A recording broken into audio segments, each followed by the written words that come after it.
Muy buenas, ¿qué tal? Ya estamos aquí de nuevo con más temas. Todos hemos llorado en algún momento de nuestras vidas y con el llanto pues se supone que nos relajamos y aliviamos las tensiones internas. Expresamos los sentimientos que nos desbordan, la pena, la rabia, la felicidad o el dolor son los sentimientos que hay tras las lágrimas. Dicen que llorar es una medicina para el espíritu, aunque también se puede convertir en un arma dirigida hacia el otro. ¿Cómo nos ayudan las lágrimas? ¿Llorar mejora nuestro estado de ánimo? Bueno, pues para responder a estas y otras cuestiones, hoy nos acompaña Mara Dirsen, neurobióloga del Centro de Regulación Genómica de Barcelona. Muy buenas tardes, bienvenida. Hola. Bueno, sabemos que para llorar no es necesario vivir un momento intenso, ya sea un entierro, una boda, simplemente una canción, una película, también nos hace llorar. ¿Por qué?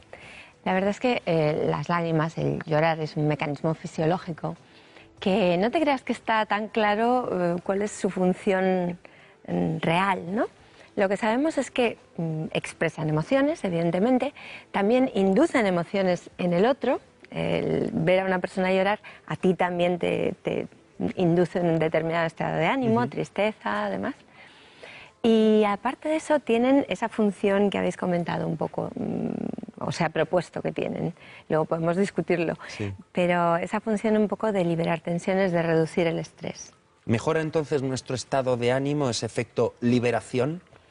Parece que sí, parece que sí. De hecho, desde el punto de vista psicológico se ha utilizado muchas veces como una herramienta para reducir esa tensión, para reducir esa tristeza.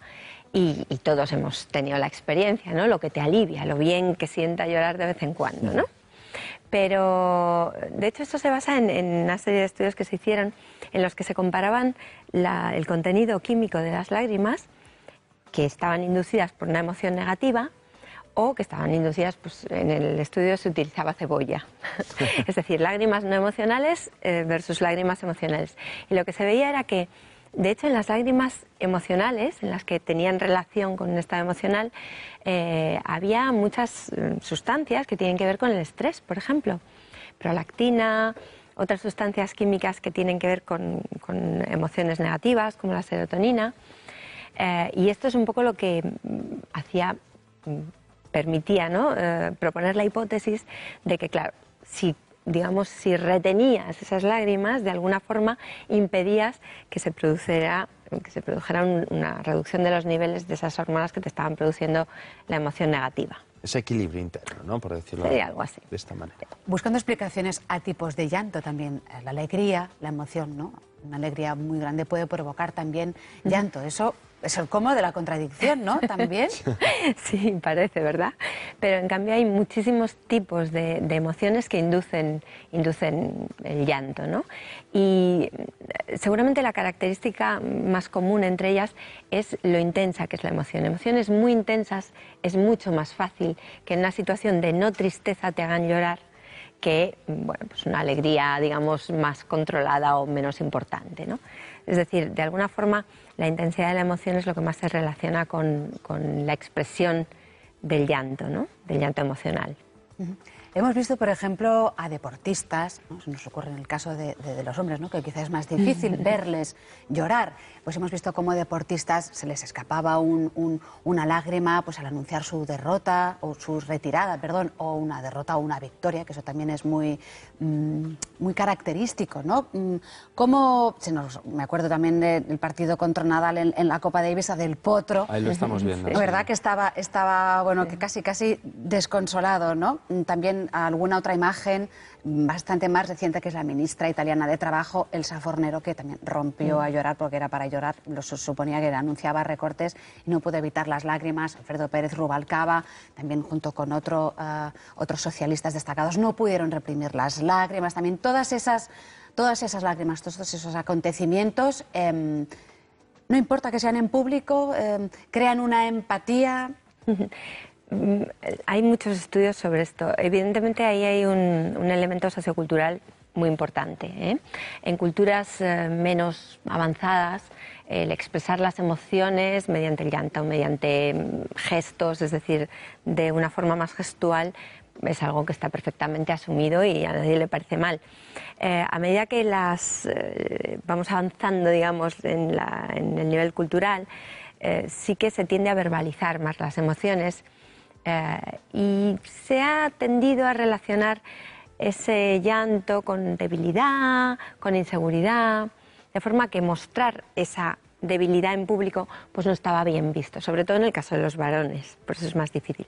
Sin embargo, cuando tú haces un estudio y hay estudios hechos en los que se intenta establecer cuánto lloran las personas, y en ese sentido tampoco te creas que hay tanta diferencia entre mujeres y hombres en lo que lloran en privado, pero sí que hay mucha diferencia, por ejemplo, en lo que lloran en público. De forma que volvemos un poco a ese elemento sociocultural. El llanto en sí mismo sí que produce empatía, porque nosotros tenemos un sistema en nuestro cerebro que es un sistema que de hecho se descubrió porque se activa cuando otro realiza una tarea, pues en nuestro cerebro es como si realizáramos imaginariamente esa tarea, ¿no? Y ese es el sistema de las neuronas espejo, que se descubrió primero en primates, pero ahora se sabe que también existe en las personas. Y es un sistema básico en la empatía. Tú cuando ves llorar a alguien, sientes su tristeza. No necesitas establecer un juicio conceptual, sino que eres capaz de sentir esa emoción. Ni conocerla tampoco. Exacto. ¿No? Claro. Bueno, y de hecho, a medida que nos reprimimos más en el adulto, se observa menos, pero en los niños es muy claro. Los niños enseguida que llora uno, lloran todos, ¿no? En las guarderías es el desastre siempre. Sí. No, pero lo de llorar en público está cambiando, ¿no, Mara? ¿Se acepta cada vez más, sobre todo en el caso de los hombres? Sí, yo creo que sí. Ahí también depende un poco de las culturas. El otro día leía un artículo en el que explicaban que en las culturas asiáticas, en Japón, por ejemplo, que es una cultura que no es una cultura de expresar mucho sus emociones, sin embargo, se están empezando a utilizar herramientas como el llanto, pues eso, para reducir las tensiones, el llanto público, el llanto delante de los demás. Y incluso creo que hay casas de vídeos que te ponen una habitación con películas para poder llorar sin ningún problema, y eso sí que se utiliza como elemento liberador, en muchos casos incluso de forma terapéutica, ¿eh? Pero podemos decir entonces que es malo reprimir el llanto, Mara, ¿o no? Claro, ahí tendríamos que matizar mucho, ¿no? Y nos llevaría un poco de tiempo. Muchas veces, claro, hay gente que en ciertos lugares, por ejemplo en el trabajo, que no me vea el jefe, que no me vea mi compañero. O te pones a llorar y te dicen, no llores, mujer, ¿no? O te tienen que decir, llora, tú llora. Eso es muy interesante porque, ¿ves? Es lo que estamos hablando, ¿no? De cuando tú ves llorar a alguien, tu tendencia es a reducir ese llanto, a apaciguar ese llanto, porque lo asocias con una emoción negativa. Y ese sistema empático hace que tiendas, el hombre es una criatura social por antonomasia, es decir, de hecho hemos llegado a donde hemos llegado precisamente porque somos seres sociales. Entonces nuestro cerebro social es una parte muy importante y define de una forma muy importante nuestro comportamiento. Entonces nuestra tendencia natural es a socorrer a esa persona.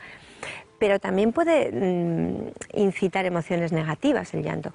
Y de hecho sabemos que hay muchas personas que les molesta ver llorar a otra persona, que les irrita incluso, ¿no? A otro adulto. ¿Porque no saben qué hacer? Sí, o porque les parece un signo de debilidad. Hay muchos tipos, o incluso hay llantos de amenaza, ¿no? Hay llantos de defensa.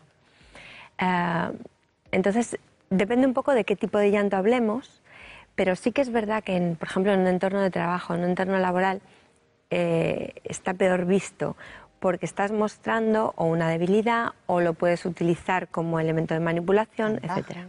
Madre mía. Madre mía, pero es curioso porque hay muchas veces que el llorar de una forma colectiva hace que los vínculos se reafirmen entre el grupo. O sea, es bueno llorar, cuanto más mejor, cuantos más seamos. En grupo, ¿no? En grupo.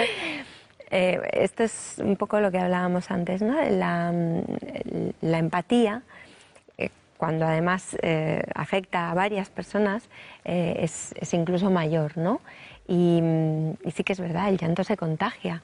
Y cuando hay un elemento emocional que está afectando a una persona, tendemos a sentir esa emoción con ella y de una forma muy intensa, ¿no? Pero luego está la educación también. Si llevamos esa idea de ayudar de serie, como si dijéramos, la educación es otra cosa. A los hombres siempre se les ha dicho llorar no es de hombres, la cosa está cambiando, pero sí que es verdad que hay gente que llora enseguida, ¿no? Y gente que le cuesta más. ¿Eso también tiene que ver con las pautas que has recibido en casa?